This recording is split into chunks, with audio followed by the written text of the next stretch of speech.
Hey everyone, so this video is going to be my review on the latest Sarah J Maas publication, A Court of Silver Flames. Let's try not to get the reflection. There we go. Can you see the amount of tabbing that I had to do for this book? So many things happened. Let me just start off by saying that this book was a complete 10 out of 10 for me. I didn't even finish. I usually read at night before I go to bed. I finished this book earlier today, like when the sun was still up. So that's when I know that I am completely invested and obsessed with the book, when I'm reading it during the day. As you can see by the amount of tabs that are in this book, I have a note for every single one of these. There's like at least, I don't know, 50, 60 tabs on here. I don't even know how many. But like I have in all the rest of my reviews, I write down a note for every little thing that I think of. And this one had so many, just so many notes. So I think what I'm going to do for this video is I'm going to talk about all of my individual favorite parts in the book. And then I will go into my overall thoughts and my impression and why I gave the rating. And then I'm going to get into some theories at the end of what I think is to come, or what I hope is to come. So to start off, the book literally opens with Nesta's kind of experience inside the cauldron. Super scary, by the way. So that's just kind of sets the tone of the entire book, as her just being like completely overwhelmed by this mass. So the reason that I took so many notes is because I don't know if this was from how it ended. I'm sure there's gonna be more books, but I wasn't sure if this was gonna be like the start of another trilogy, or like where this was going with Nesta and Cassian's points of view. So I just made a lot of notes in case I had to like return back to the book in a year when another book is published. So if you watched my video on the last book, that mini book that was published, that book really sets the scene for how this one is supposed to open. So it's been about a year since the last book ended, the bigger book, and Nesta has just been drinking a lot and sleeping around with a lot of different guys, and she has just really been a mess for like a year. And so one day, basically, Rysand and Feyre and everybody, enough is enough, and so they give her an ultimatum of, you need to go to the human lands and remain there, where she will be an outcast and she will not be able to survive properly, or she could go to the House of Wind and train with Cassian every day, and then go to the library and help the priestesses with whatever it is that they needed. So as we know, Nesta decides to do the thing with Cassian and go to the library and do all that. The first week she gives Cassian hell. She does not actually train whatsoever, and she's being very annoying. It was interesting because in the beginning of the book, we totally see Nesta just being this really hard-headed and stubborn and just really mean character that we know her as. I've said this in every video that I've made for these books. I have always really liked Nesta because I could always tell that she had a lot of potential. I could really sense that her really mean and hard-shelled spirit was not her true self, and that she was guarding herself from something. This book really brought that to light. I love this book because of that. Nesta's character arc is one of my absolute favorites that I've ever read. Her character made a complete 180 from the beginning of this series to the end of this book, and it was just fantastic. So yeah, like I was saying, so Nesta is being really hard-headed, really stubborn in the beginning of this. Like there's a scene on page 41, and it's when he's talking to Rhys, and he sees that Feyre's her portrait is behind him, and so he was just kind of saying all in the beginning, he's like how much he loves his friends, like everything that he'd do for them. Sometimes he looks at how Feyre and Rhys look at each other, and he wants something like that. He wants that relationship with somebody. Oh, okay, and then it was really funny. On page 66, there's a part, because this entire book went from Nesta to Cassian's perspective. So what was it, on page 66? There's a part that Nesta says, she's like, she had once let him nuzzle and lick at her throat because of it. So Cassian like licked her throat. When did that happen? And then today, naturally, I discovered that one, what was it called? I think it was called A Court of Wings and Embers or something like that. It was like it was like a one chapter, tiny 16-page passage that was a deleted scene from one of the books. And it was when Cassian went to the human lands to go and talk to Nesta when she was still human in that estate that they were living in. And they like had tension, and I was like, oh, okay, because when I read that a few days ago when I was reading this book, I had no idea what she was talking about. But yeah, so there has just been a sexual tension between the two of them for a long time. There has been a lot of like enemies to lovers type tension between the two of them. They bicker at each other. Nesta's really mean to him. If any of you guys have seen New Girl, there's a scene in it where Nick, one of the characters, is talking to this woman and she's yelling at him. She's like, stop yelling at me or I'm gonna fall in love with you. That's what Cassian reminds me of. Stop being so mean to me or I swear to God I'm gonna fall in love with you. And it was really funny because one of the earlier scenes in this, when because she doesn't like to wear pants, she wears a lot of dresses all the time. She's not really like Feyre in that sense. And it was funny because she was talking about these pants, and then I'm like, I know that the second we get to Cassian's perspective that he's going to say something. So the second that we get into his perspective, he goes, those pants are going to kill him. Oh, Cassian, how predictable you are. So, like I said in the beginning of this book, she's very standoffish. She's very mean. She's very, she doesn't care how she makes anybody feel. She's very selfish in that regard.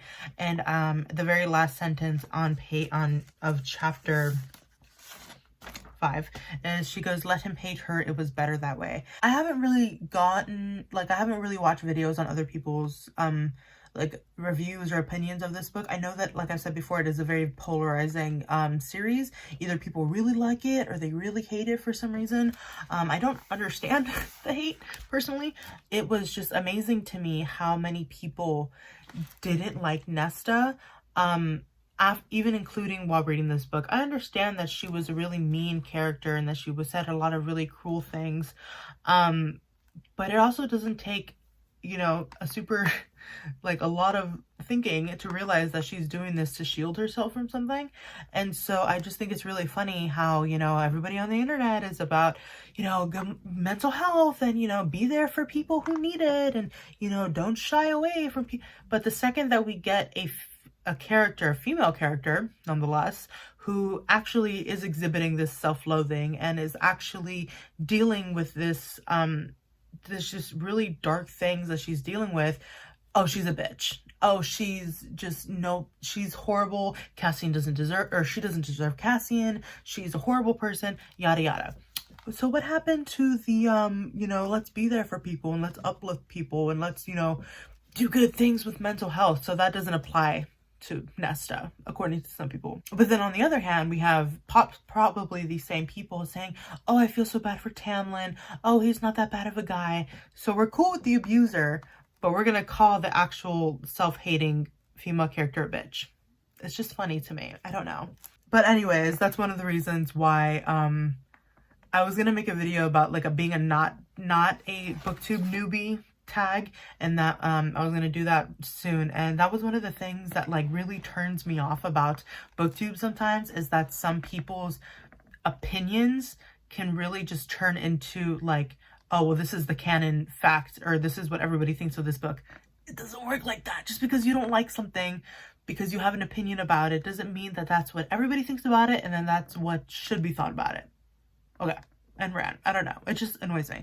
But anyways, so Nesta, she even on page 78, she says that she just hates herself, and she spends a lot of the beginning of this book really hating who she is, knowing that she's done wrong, and having too much pride to apologize or to try and make things right, because she doesn't think that she is worthy or deserves the love that her sister has for her, that Cassian is trying to show her.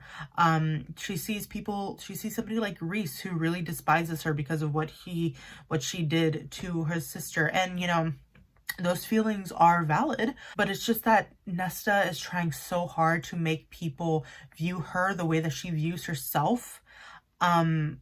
And the people who love her the most, like Feyre and like Cassian, are trying really hard not to let her push them away. And so that's why she's the meanest to them.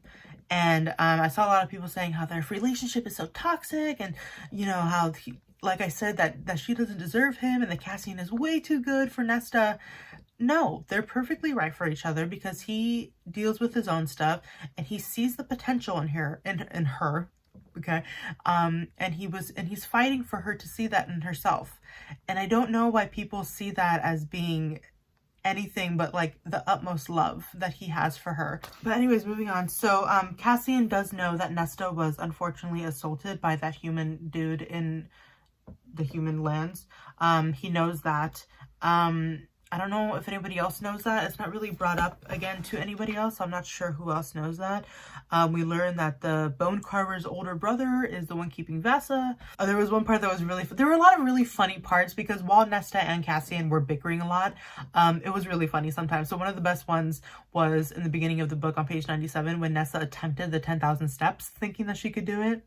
Sweetheart could not do it. So she gets down to step 100, cannot go any further, goes back up, and Cassian is just smiling, waiting for her. That was great. And I thought it was really funny that on page 100, Nesta always thought that Azriel was the prettiest. I have so many thoughts about Azriel that I'm going to talk about at the end of this video in my theory section, so just know that that is coming. So in this book, so like I said, Nesta is working with Cassian. She's also working at the library with these priestesses. So she meets a woman who works there, and her name is Gwyn. She was one of the women who was in the first book, or one of the earlier books, when they were trying to get pieces of the cauldron. There was a holy place, I forget, a temple or something like that, that got completely destroyed, and almost everybody who worked, all of the women who were there, were killed. She was one of, if not the only survivor, and she was brought to the library by Reese and Morgan, and she works there now, and she befriended Nesta. And let me just say how much love that I have for Gwyn and Emery. I adore those two. I adore them as best friends, the three of them. It was really funny because I made the conclusion that Cassian's love language is physical touch. I'm choosing to believe that because he has a every time he sees Feyre or Moore or somebody, he always wants to give them like a kiss on the cheek, or give them a hug, or give them something. And he just likes touching people, and he finds comfort in that. So that's the conclusion that I made about him. So we finally get to the part where Nesta finally feels comfortable enough to train with Cassian. And so, of course, she wouldn't have wanted to train in front of a whole bunch of different guys, let alone male Illyrians. So they finally come to the conclusion that, okay, we're going to train at the top of the House of Wind. And I was thinking, I'm like, okay, I was hoping that they were going to do that from the get-go. Like, I don't know why they didn't just do that from like the beginning, but it worked. She started doing stuff. So everything that I kind of wanted to happen with Nesta and Cassian's relationship kind of did happen, and I was really happy about it, because I'm not one to complain about a book going one way, even if I wanted it to go another. If that's where the story is leading and that's where the author wants it to go, fine. If it makes sense, fine. I'm not going to be mad because like something didn't happen that I wanted to happen. I'm not going to say that one little thing in the book ruined the entire, no, that I don't work that way. So but it was still an added bonus while reading this book that like all the little things that I was hoping were gonna happen did happen. And so they have one of their kind of breakthrough moments in that first scene that they're training together, because earlier in the book, Cassian and Nesta are really going head to head. They really fight a lot. And she was saying something nasty, and he said something along the lines of like, yeah, that this is why everybody hates you, and you know, just keep adding to that. And so when I read that, I was like, oh, don't tell her that. That's her, like, just confirming what she already feels. And so this first training session, he tells her, he's like, by the way, I don't hate you. Nobody hates you. I'm really sorry that I said that. And so she accepted that. She forgave him. She's like, oh, just so you know, I never hated you either. And so he responds to that by basically like, it took his breath away when she told him that. Also, that was one of my favorite things from this book, was that we got both Nesta and Cassian's perspective, because in a lot of the fantasy books that I read, they're usually written by women, and a lot of the main characters are mostly female characters, and a lot of the times it's told from first person perspective or third person perspective, but only from the perspective of the main character. Even if it's in third person. So I was really happy to see a male's perspective of his adoration and love for this female character. It was just nice to kind of see the role reverse and see like the guy side of you for a change. It was lovely. I don't know. Oh, and then there was a part on 153. So we got a lot of, it was really nice because we got a lot of like little scenes of Nesta doing things for people in the beginning of the book, and then those little things really built up to like the big things that she did for everybody at the end, which was just, it blew my mind. But so the first thing that Nesta did, she switched out a book for Gwen in the library because she knew that she gave that other lady the wrong one, and then she went and switched out for her. That was really thoughtful. That was really sweet. Gwen did not know Nesta like her family did, or like Cassian and Reese and all of them did. She didn't know her to be a mean, nasty person. She knew who she was. She knew that she was favorite sister, but she didn't know how mean she could be. And so for Nesta to really go out of her way kind of and just do something nice for somebody else was really sweet. Oh, and then we got a little passage on page 154, something about different realms. And so I don't know anything about the Throne of Glass series, but I've heard from a friend that Reese and like Feyre and their son or whatever are mentioned kind of in one of the books. Don't spoil me, I have no idea, but I'm kind of glad that I read these books before I read those, because if I read those first I would have been like, who are they? But now that I know, it's gonna be, I'm gonna like look forward to it. But does that open the possibility of like having these two books meshed together, like having a different realms meet up in the universe and having like Feyre and Rhysand meet the main characters of those books? I have no idea. I finished this. That's what this video is about.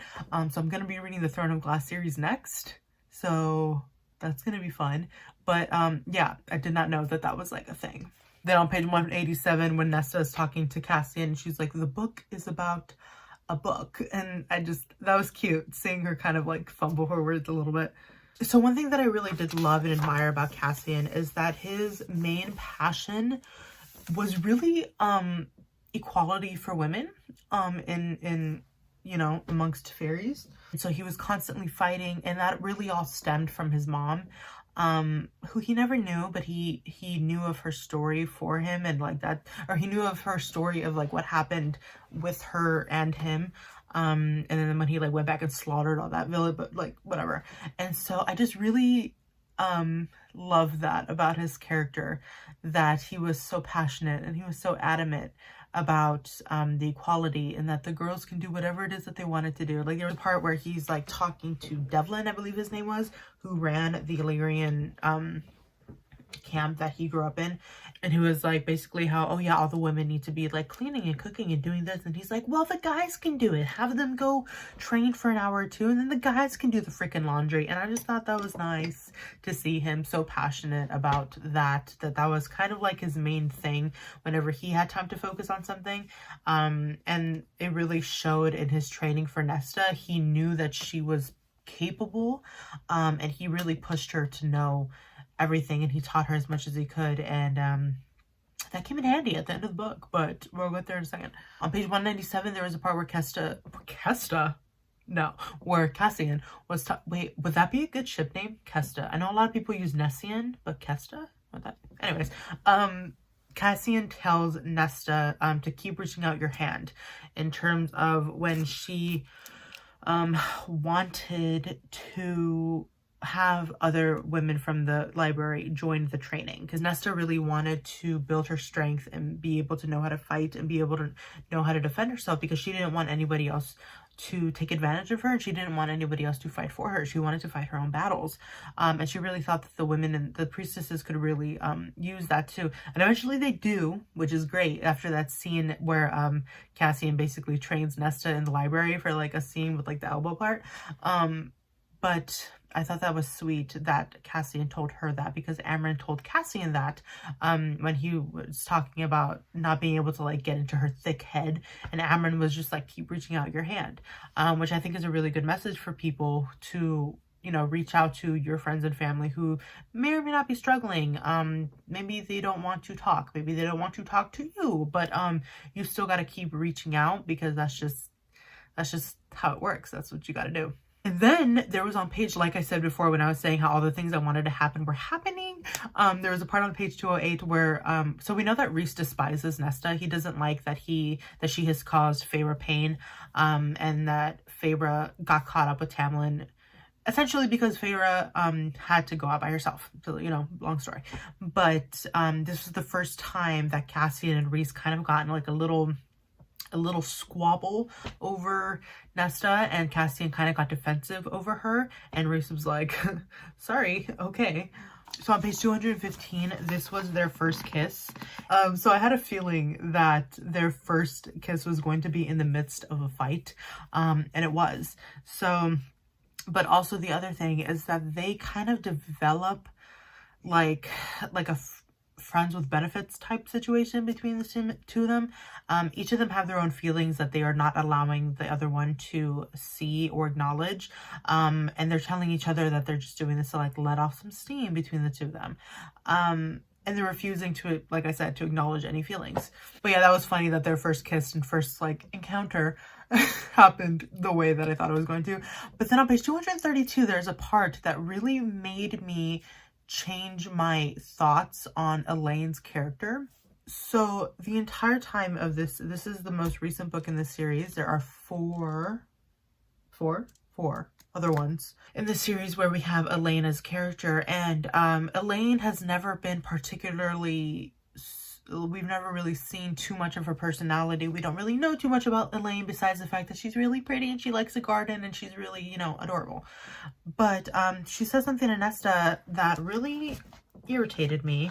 And so there's a part where they are all having kind of like a family meeting, and what's it called? Nesta says something about how, do you remember the Cauldron kidnapping you, bringing you into the heart of the hybrid camp? And then Elaine says, I do. And I remember Feyre rescuing me.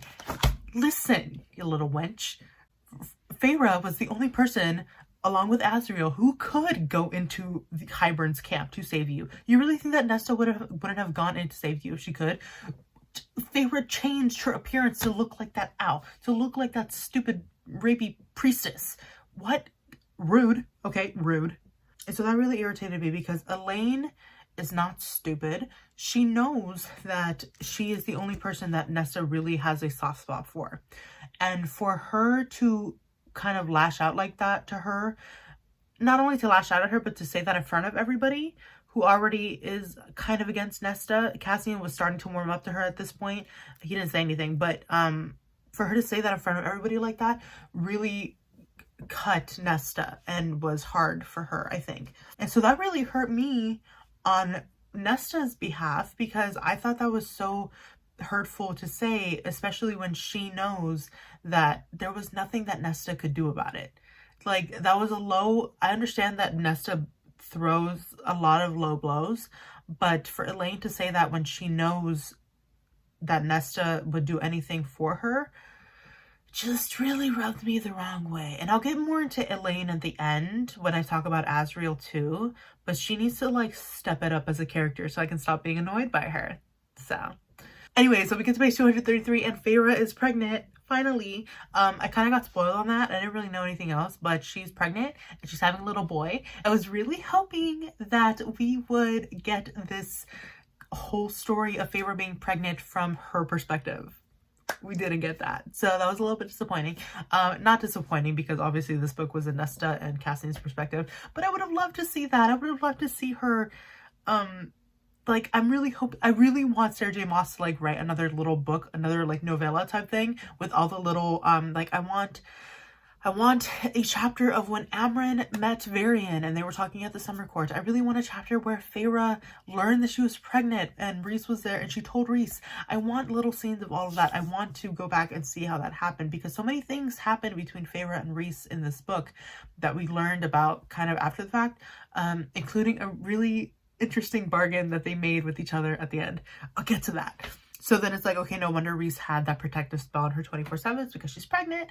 And so Cassian, super excited. He was the first one to kind of like jump up and like hooray. And he told Azriel, he's like, we're gonna be uncles. I thought that was so cute.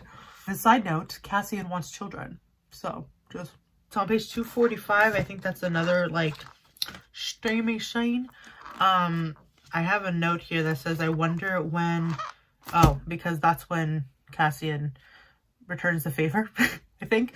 At this point, I'm just like wondering when will the mating bond take place, because I do know that that was going to happen. I spoiled myself on that. And I really like the way Sarah J Maas wrote those scenes, if you know what I mean, because they got slightly more and more intimate every single time, especially, you know, the very last one where like the mating bond actually took place. But every single scene after the very first one just got slightly more and more intimate between the two of them. So it was like, okay, they're starting to I mean, Cassian would still leave after, but I don't know, it just like, you could tell even within those scenes that it was just becoming more and more until that one big one. And then we learn that Gwen signs up for training, and then we have a little tidbit of when we learn that Nesta was pretty much abused by her grandmother, by her mom's mom, I think it was. She would hit her and she would tell her how worthless she was. So Nesta and Elaine and Feyre were too young to really know her or deal with her, but Nesta did. And Nesta did take that abuse from her grandmother, and she was also from a very young age kind of molded into being like a kind of political warrior by her mom.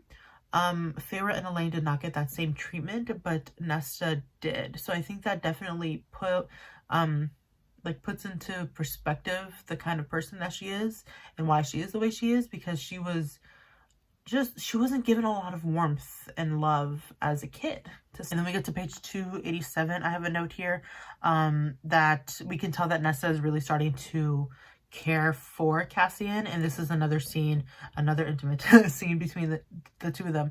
But Nesta saw that Cassian was really upset by something that somebody told him, and she was like, oh, well, I don't like seeing him upset. I don't like seeing him feel this way about himself, because he's amazing. And so she basically just tried to make him feel better in the only way she knew how. But that was, you could start seeing her develop more deeper feelings for him, because she didn't like seeing him upset. So Gwen joined the training, and then Nesta was able to get Emery to join the training, who was her other friend, Illyrian friend that she made. I thought it was really sweet that she gave her gifts. She gave her tea and salt and spices and stuff, and I thought that was really, because Nesta is a really giving person. She found these two friends of hers who liked her for who she was, and they didn't know of the horrible, or what Nesta thinks were the horrible aspects of her. So she just found these friends and didn't really have to pretend around them. She was able to just be herself without them knowing of all of the horrible things that she may or may not have think that she's done. And so I was really, really happy to see that she was making these friends, and she was making these female connections with other women, especially these other women who have just gone through really horrible things just like her, and who might have also not been the warmest characters, but they all found a lot of love and warmth and security with each other. And it makes me emotional because I love them. And then we get that scene where they're all fangirling about the books and like, what's your favorite book? And like, let me tell you, cute. Then we get another little squabble between Cassian and Rhys that's a little bit more intense than the first one. And I wrote a note. I'm like, this book has made me very protective over Nesta, especially, I mean, towards the people who don't like her, but especially from Rhys. And I would marry Rhys in a heartbeat, but I was like starting to get annoyed by him in this book, because I was so protective of Nesta's character. I was like, you need to leave her alone, if not for your sake, then for Feyre's. Like, you need to let her be. She's obviously suffering, she's obviously in pain, and we all know that she's not being cool, but just like lay off a little bit. And then on page 311 we get a little scene where Cassian is being really protective over Nesta, because they're saying, well, Elaine can't do this because she's like Little Miss Princess, but Cassian's like, and Nesta should. Like, why? Because they're talking about their powers. So I like that Cassian, because Feyre does very much love and adore her sister and doesn't want either one of them to do anything, but Cassian is the only other one besides Feyre who is on Nesta's side, truly. And so I just appreciate him being protective of her and like kind of backing her up. But I do have a note here that says, I'm just gonna read it. I think that Nesta has hated herself and thought herself worthless and felt so alone for so long that I think she projected that onto everyone around her to make sure that other people had that mentality of her. She fights for those that she loves the most, she fights the most with those that she loves, which is why that she hated her father, and doesn't get along with Feyre, and is even starting to not be cool with Elaine. when she felt that she was betrayed by her, which I understood Nesta's point of view from that, because Elaine knows she's not an idiot. She's very observant, as we could tell in that later scene where she's talking to everybody about the dancing. So we know that she knows that Nesta feels very alone, and she knows that Nesta only really looks to Elaine to be on her side. So for Elaine to kind of take Feyre's side and to act the way she was acting, I understood where Nesta was coming from when she was saying that she felt betrayed, because I mean, I get it. I don't think that Elaine is doing anything super cruel, because I don't think the sisters are being cruel to each other, but I did not like that comment that she made that really sent a jab at Nesta. And then we get that scene where, what was it? It was on page 323. Yeah, where Nesta is like dreaming and thrashing around in the middle of the night because she tries to scrying. She does that one thing. She uses her magic.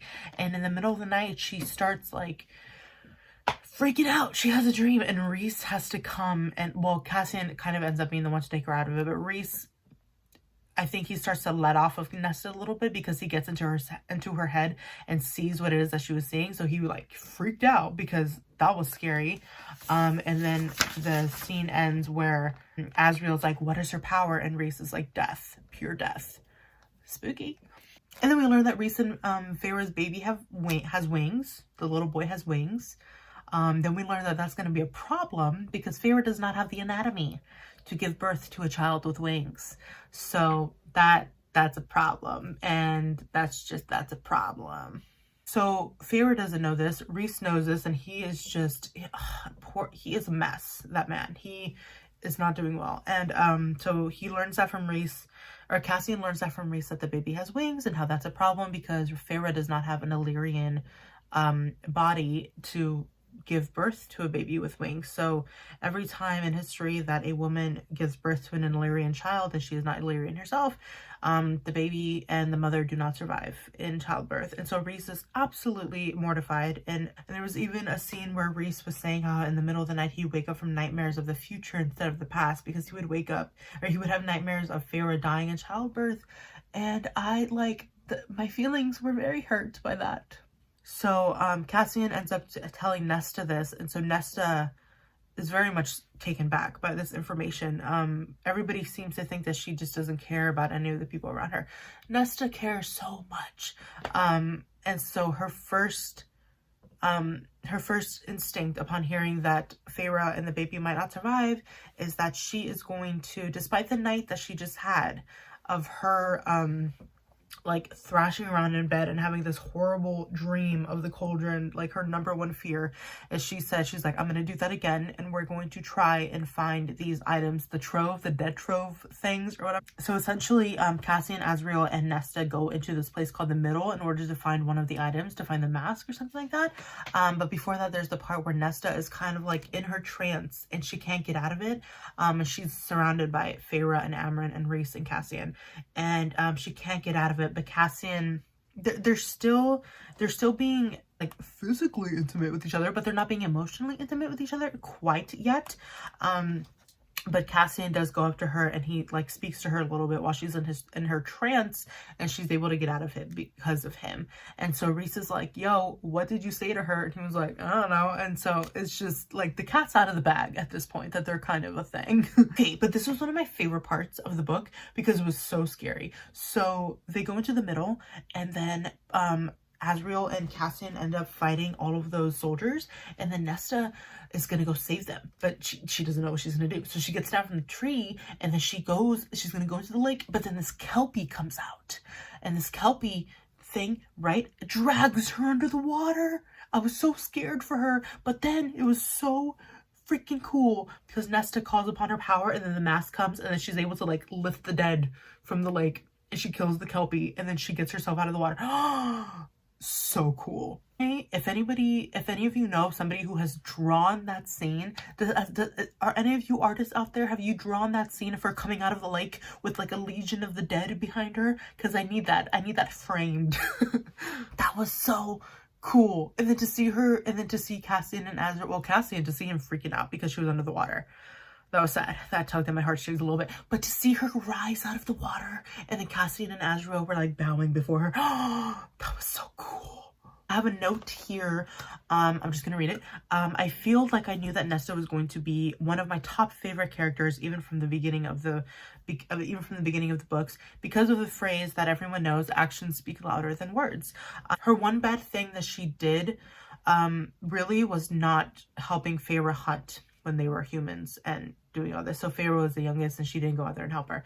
That was the one bad thing that she really did. But she's really mean, but she hasn't actually done anything cruel. She says a lot of really mean things. She does a lot of really bad things to herself, but she doesn't go out there and, you know, do any cruel actions to her family. And I understand that, you know, the things that she does really can affect, you know, her family, but she doesn't go out of her way to like to do anything specifically to hurt them, if you know what I mean. And I really had that set of mind after I learned that, you know, in the very beginning when Feyre was taken by Tamlin, that a week after she was taken, that Nesta went after her. And so it was at that moment that I was like, okay, Nesta does care, and she has a bigger heart than I think people realize. And then we get to the part where Nesta, with her power, made capital M, made 3 magic weapons. So that was cool. Oh, and then this was another really good scene that I really liked. It was on page 460. Let me get there. And it's when Nesta and Cassian are talking to Eris in the Spring Court, and Tamlin shows up in his beast form. And I was like, bro, get out of here. Nobody likes you. And so Nesta very much cares for her sisters. She really does.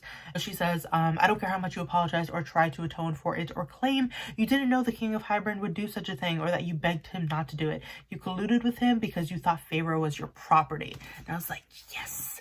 I've said that in my previous videos because I do not like Tamlin, and I think he is kind of a douchebag. So I was glad that she said that and kind of stood up for her sister, because Rhys has given him a lot of crap for what he's done to Feyre, but nobody else has ever really said anything. So I'm glad that she told him that, because he deserved it. And that is not to say that I think Tamlin should like die.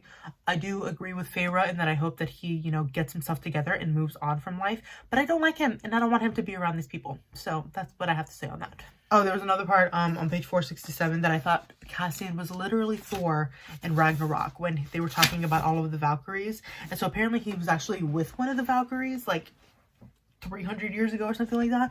I'm like, of course he was. He obviously has a type in women, like girls who could beat him up. That was really funny. I think he says that at some point too, that Nesta would be a really good Valkyrie. My God, you're a Valkyrie. You know, I used to want to be a Valkyrie when I was younger, until I found out that you were all women. There's nothing wrong with women, of course. I love women. Sometimes a little too much. Not in a creepy way, it's just more of a respectful appreciation. I think it's great that there is an elite force of women warriors. It's about time. Hi there. So I had to finish making this video on my camera because my phone died, because I do not charge it enough before I start making videos, and then I ramble, and then it's just a lot. So I just finished doing my entire video. My voice is literally leaving me because I just talk way too much. I think this video is going to be over an hour long, and I just don't want to post an hour-long video. So I think I'm going to make a part 1 and a part 2 of this series. I will put a link in the description. It'll probably show up, but I'll put a link in the description of the part 2. It's going to be right after this video on my channel anyways. But yeah, I think I'm going to have to do that just so I can break it up a little bit. And I also don't know if my computer can hold that much footage at once. So I think it might just be necessary to make a part 2. So if you're interested in seeing the rest of my thoughts, in the next video, I will continue talking about my favorite parts in the book. And then I will get into my actual thoughts, my overall thoughts, and then into some theories. So if you would like to see that, like I said, I'll put a link in my description. It'll be the next video if you just go to my channel. But yeah, thank you for watching so far, and I will see you in my second video.